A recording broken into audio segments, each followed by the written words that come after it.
player will?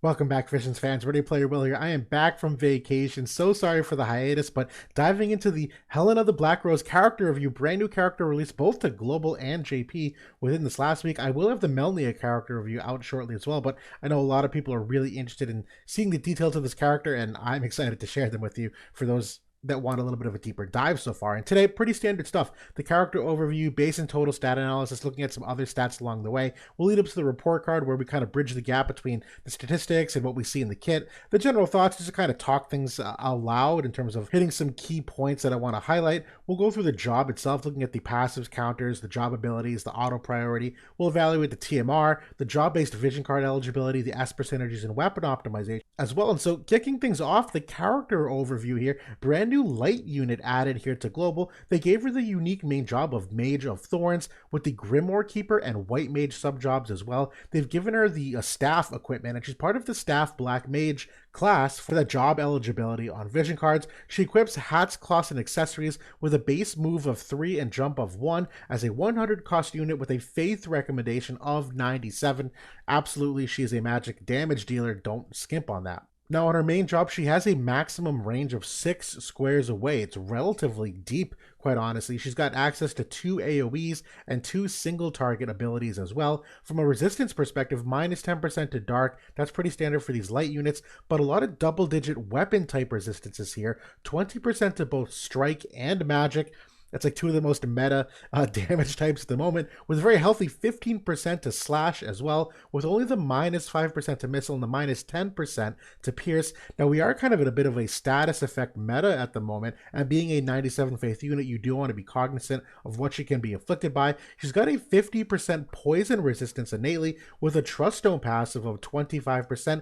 You can effectively make it so that even Soul's Limit Break will not land poison on her ever. The other 50% here is to stop, which has seen a little bit of a decrease overall in usage, but certainly still a very impactful one, so nice that she has access to that. And the last one is the 10% to confusion. Overall, some pretty good ones here, considering the timing of what's really powerful in the game. For the mastery ability and dream ability, they did some unique things here and kind of overlapping some of this, where they gave her unit res of 10 on the mastery ability and 200 cast time down for both offensive and non-offensive abilities. And on the dream upgrade here, she gets another 15 unit res, bumping up to 25 total, and an additional 250 cast time down, with just a free 10 accuracy as well. So some interesting things there from the unit res and the skill activation time that we'll talk about more soon. Now, for the base stat overview, I threw in VV and Soul here as some comparisons, just to kind of see where the bar is for many of these, meta damage dealers or perceived meta damage dealers. And from a base HP perspective, Helena's definitely above average from most characters. I don't think it's anything spectacular, but it's certainly a very, very, very good starting spot for base HP, considering that most magic units historically tended to be a little on the squishier side. This HP is a very good thing for her effective HP, as we'll see in that analysis later on the report card. But overall, I'm really happy with the starting spot. For base magic, she's in this, near top tier as well. 413 base magic is certainly amongst the tops in the game overall, and her main passive ability you have on will certainly bump this up as well by a fair decent amount. So base magic, also a very strong point. I think base agility, basically right in the middle here with many units. This is neither a strong or a weak point. We'll see that agility typically gets defined more on the board and on the passive abilities, and even on buffs once you really look at how the team fight unfolds. But base agility is fine. Base dexterity is the first real crack in things here. This is a terrible base dexterity stat. She's not known for her crit hit rate at all. One of the lowest in the game from a base dexterity perspective, but salvages it with a very high base luck perspective, really similar to Soul here. And this is a great thing for crit avoidance rate as the game goes on. Really not a big thing for evasion, and really not a big thing for accuracy either. So this is a nice thing they've done to give her this very high base luck, but it doesn't affect as many things in her kit as it does for some of these other units. Now, for the total stat analysis, the base stats, looking at them relative to other units, tells the same story that we just saw. Luck and magic are definitely strong points. The dexterity is a weakness. When you incorporate the board nodes, the mastery ability, things of that nature, not a whole lot changes. Maybe just a slight drop in those magic and luck values, but not necessarily substantially. The dexterity is still a weakness. The The extra 9 agility they give her on the board nodes is kind of average nowadays. They usually give out just a smidge more. But overall, I think other than dexterity, she's in a really good starting spot for most of these main stats, even for a 100 cost unit. Now we look at the agility values if you were to put in the vision cards, because this is kind of a de facto. You have to when you're putting a team together. With a 15% main and an 8% on the sub, she comes in at 80 agility, and there are no passives in her kit to increase that. So she ends up being 80 agility overall. When you kind of bucket her similar to those charts we were just looking at, with no passives, she's a little bit on the higher tier of things, but once you incorporate characters that can include passives, she does take a slight step back here compared to what some of the faster characters can do, but we'll talk through more of that soon as well. Overall agility, not the worst. It's in a decent enough starting spot. Now for the crit hit, we already saw this with the dexterity stat. This is not a strength of hers. There's no crit hit rate nodes on the board that you can unlock. And the crit avoidance is certainly average. I think 53% that she comes in at is serviceable, but the base luck stat really is going to help that a lot should you ever put in her team with very high luck scaling cards with an Helena or some other kind of evade unit in the future. Now for the accuracy, she is basically average accuracy, and she has no passives to increase that either. And when you compare it to characters that can equip passives, she's actually a couple percentage points below the average at that point. I don't really think this is a salvageable level of accuracy given where the top tier most evasive units are in the game. Definitely weakness from hers overall. But she does have Holy on the White Mage sub, which is a 100% guaranteed hit chance. So there is some counterplay for her to use.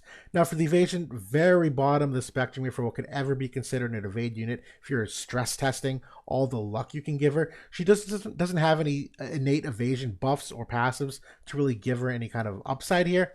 I don't really think it's a valuable thing. I don't think you'll ever see it work in practice. Now for the report card, overall effective HP here, B+, very high relatively speaking, 4 defense, no spirit innately, no AoE res innately either. She does get some on a buff, but that's a separate, in the survivability grade. She gets 25 unit res at all times with another 12 unit res that you could get on a passive, which I think you're likely to have on most of the time. So 37 unit res in addition to that HP, in addition to the very high double-digit resistances we saw to strike and magic, and even to slash, overall puts her at a very, very strong spot for effective HP just in her natural form. And when you talk about survivability, going with an A here, there's really too much to talk about. I'll go into it more in depth on the general thoughts because it's kind of a strength I want to talk about here in the modern era of the game. From a damage perspective, A+, loads of imperils, great penetration access. Her sleep status effect, which is pretty commonly occurring and affecting enemies, does technically increase damage too. If I recall, a slept enemy takes 1.5 times the amount of damage they would normally. So there's a lot of good things here for her damage upside overall. Now agility, I'm going with a C. Comes in at that 80, which is basically right in line with the average. It's not necessarily weakness, but very pedestrian compared to where some of the faster units that we're seeing nowadays are. The accuracy, going with a C- here, very average accuracy. Does have the 100% hit chance on the sub, though, with that holy ability, but not really known for any kind of top tier evade potential to hit. I don't think it's really worth the investment. Now for evasion, also going with a D+, very slight opportunities if you're min-maxing against a opponent that isn't building properly, but I really don't think she's an evade unit. I wouldn't even consider that angle personally.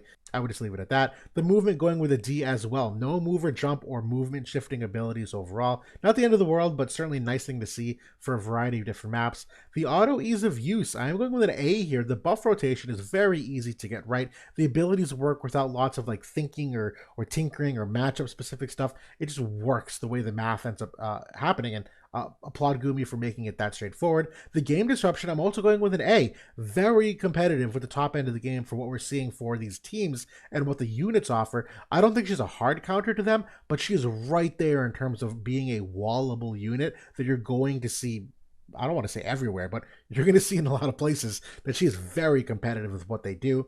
The passive abilities, getting into the kit now, going with an A. 2 great passives. The other ones are good. They can be flexibly used, but I don't think they're as good as the main 2, but the main 2 are stellar, so it's getting an A. The counter abilities, going with a B here. They're all decent. I don't love any of them. Nothing crazy, but they're not that bad. I think each of them has a time and place. The overall job and kit, though, going with an A+ here.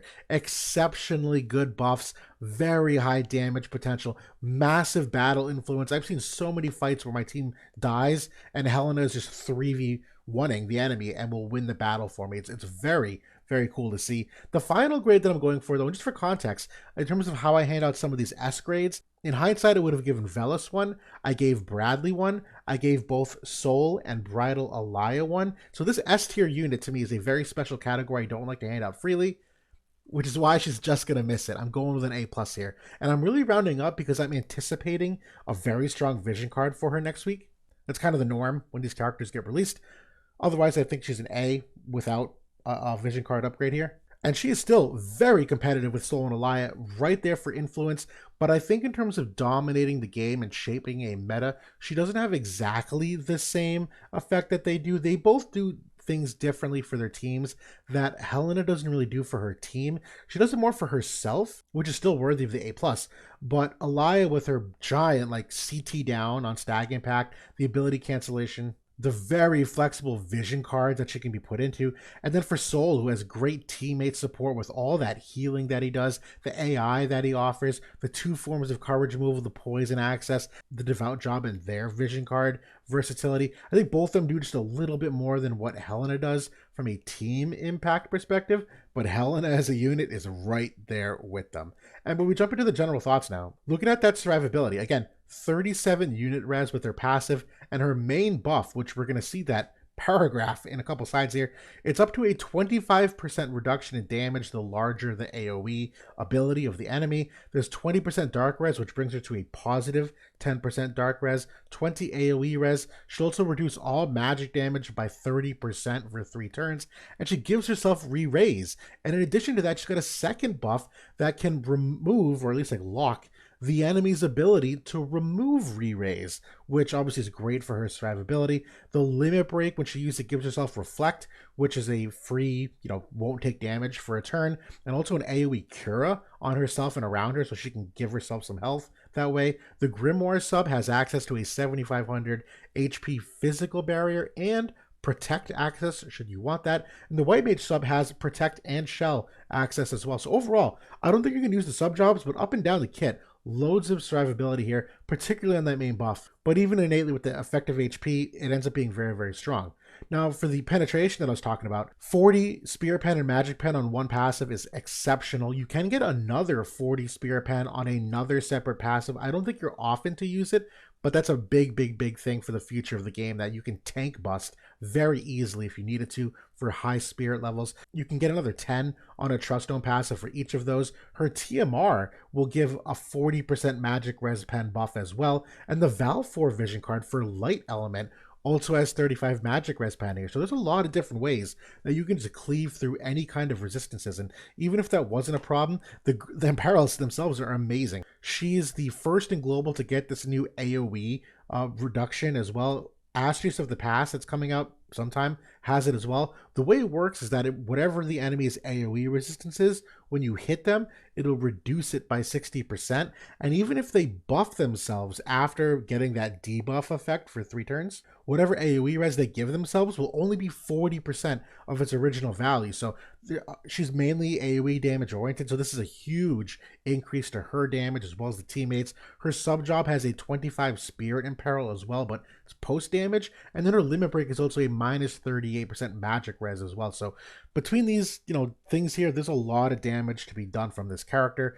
The triple hit and double hit access on the main and sub job is certainly a nice thing to see for elemental chaining at least. She does have good healing access for the team, both on her main sub job and White Mage. It's not nearly to the level that you see in Soul and some of these other characters like Faris in terms of how often it happens, but it's there and it is a very strong thing for Guild Wars at least.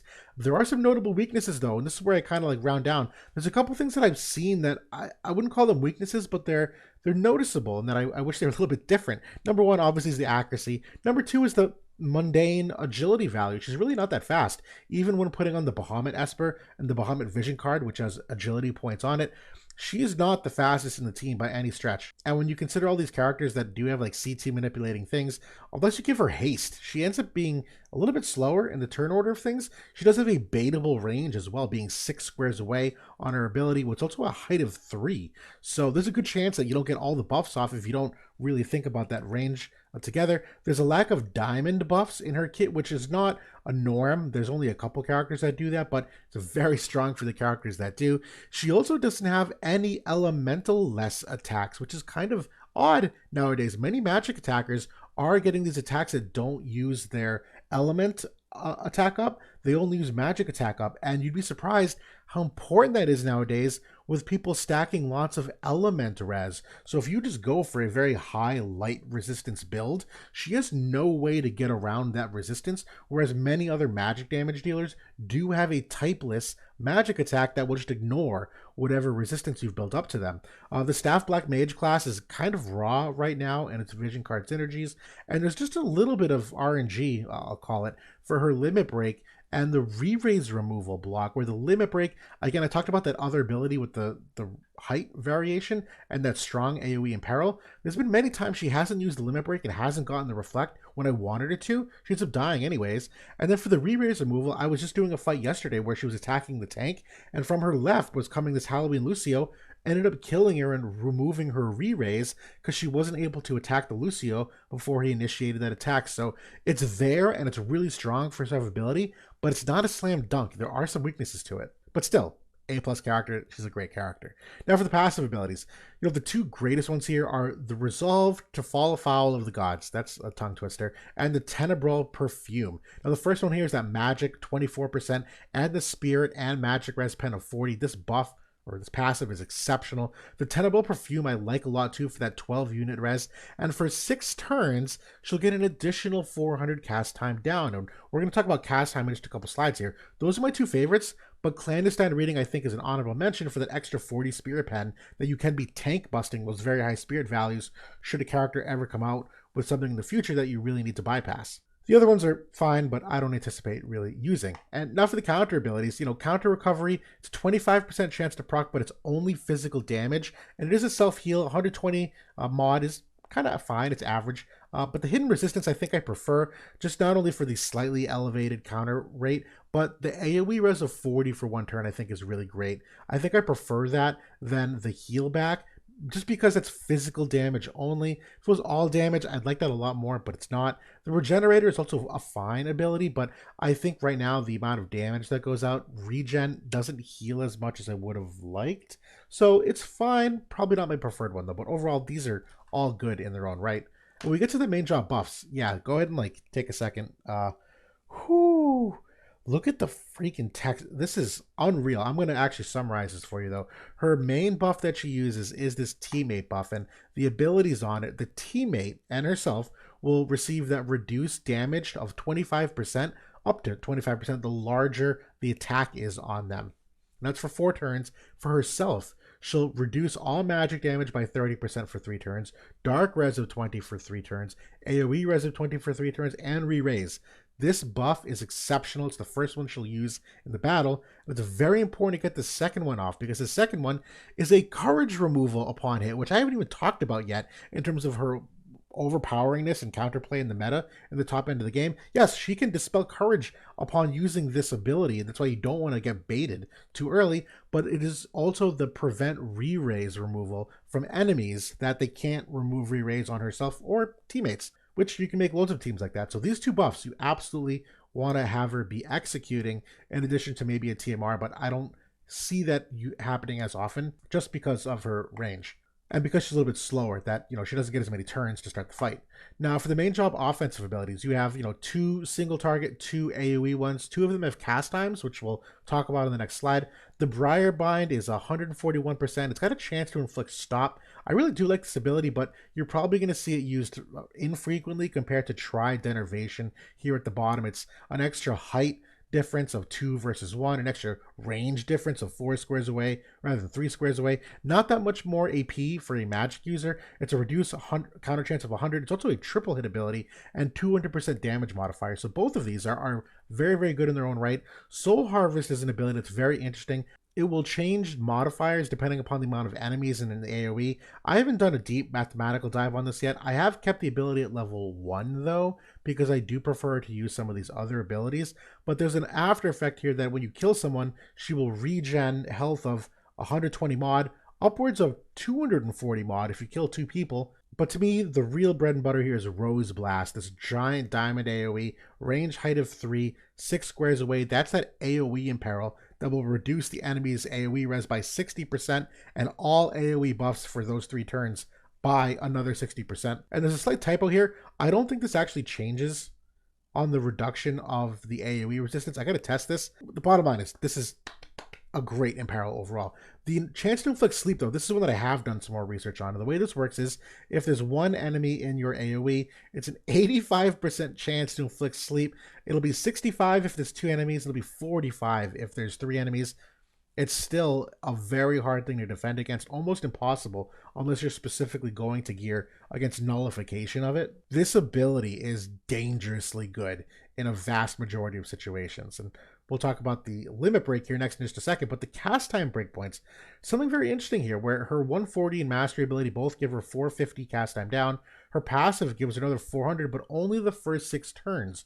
And if you just only include those things, the trigger point is 150 cast time. That means that all 3 of her abilities here, both in the main job and one of the sub job that we have not seen yet, is only 1 tick to cast. So cast time is kind of a non-factor for her, really, realistically speaking. When that wears off, though, it moves them all to a 2nd tick for cast time, which honestly still isn't all that bad, speaking relatively. I mean, against Bridal Elia, it's a risk, but cast time of 2 is not bad for someone that has no investment in cast time at all, that just has it naturally from the 140. The mastery ability, should you equip a Trust Dome passive of 200, and actually does still salvage things, it makes the main job abilities still remain at 1 tick. So if you want to give her that Trust Dome passive of 200 cast time down, or the Prunus Lamina, which has it already, which we'll see in the equipment, doesn't really change anything. It's only the dual Punisher on her sub job here, which you might not even have on, that remains at the 2nd tick. So very interesting what they've done from the cast time here.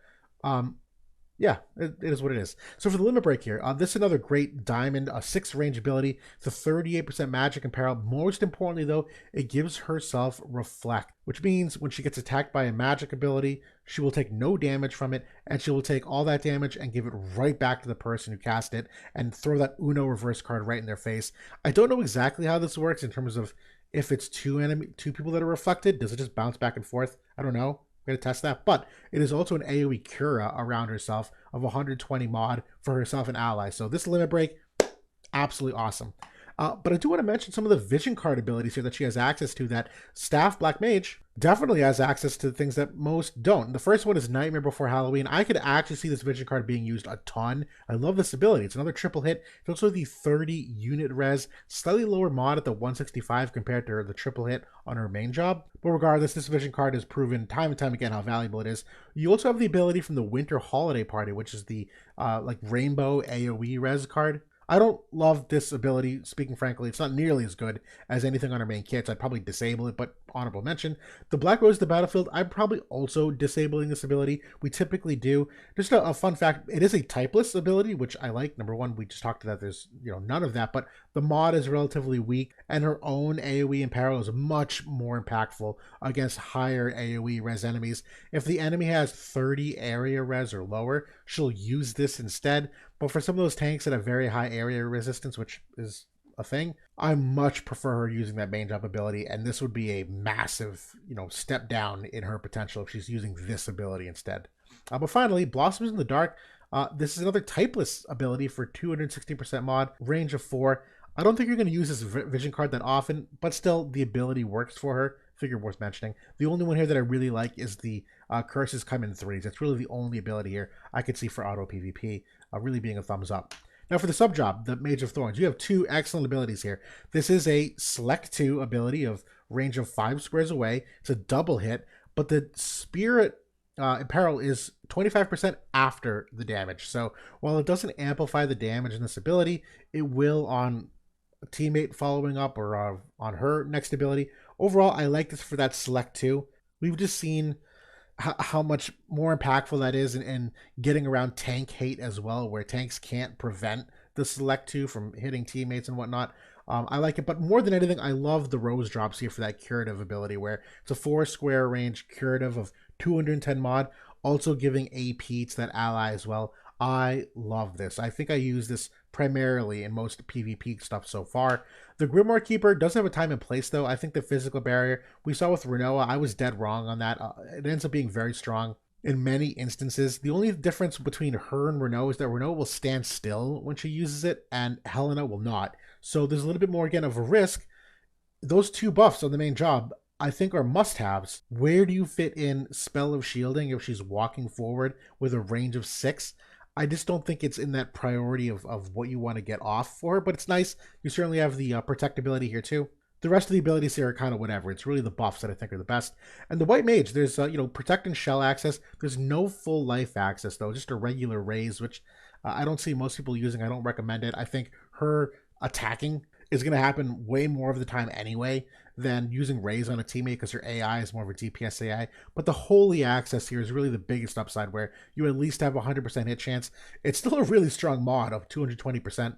I think White Mage is totally viable. I just know if I'm picking between Curada here and if I'm going back to Rose Drops, I think I prefer Rose Drops. So I like this sub job the best.